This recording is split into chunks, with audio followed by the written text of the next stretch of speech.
দক্ষিণ আফ্রিকার জোহান্সবার্গের স্প্রিং শহরে বসবাসরত প্রবাসী বাংলাদেশিদের সামাজিক ও মানবিক সংগঠন মুক্ত বাংলা অ্যাসোসিয়েশন সংগঠনটির নবগঠিত কমিটির অভিষেক উপলক্ষে স্থানীয় সময় রোববার সাংস্কৃতিক অনুষ্ঠানের আয়োজন করা হয়। এই উপলক্ষে সেখানে জড়ো হন শহরটিতে বসবাসরত প্রবাসী বাংলাদেশিরা। নাচ গান, খেলাধুলা ও খাওয়া দাওয়ার মধ্য দিয়ে আনন্দঘন সময় পার করেন তারা। অফকোর্স ভালো লাগছে অনেক বাংলাদেশিদের সাথে মিট করার পরে। আর সবচেয়ে বেশি ভালো লাগছে যে অনেকদিন পর অনেক বেশি পিঠার উৎসব টাইপের একটা আয়োজন ছিল। যারা আমাদের এই অনুষ্ঠানে আনন্দ উপভোগ করছে এবং অংশগ্রহণ করছে তারাও সন্তুষ্টি প্রকাশ করেছে। কেউ 1000 কিলোমিটার দূর থেকেও আসে আমাদের অনুষ্ঠানটা সফল করার জন্য অনেক ধন্যবাদ।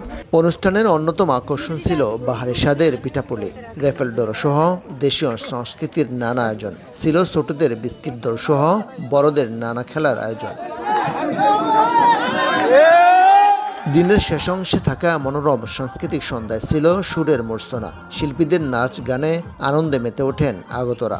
বিদেশের মাটিতে এমন আয়োজনে খুশি প্রবাসী বাংলাদেশিরা। ভবিষ্যতেও এমন আয়োজন অব্যাহত থাকবে বলে জানান আয়োজকরা। বিদেশের মাটিতে কয়েকশত প্রবাসী বাংলাদেশির মিলন মেলা। এ দৃশ্য দক্ষিণ আফ্রিকার বাণিজ্যিক রাজধানী জোহান্সবার্গের স্প্রিং শহরে।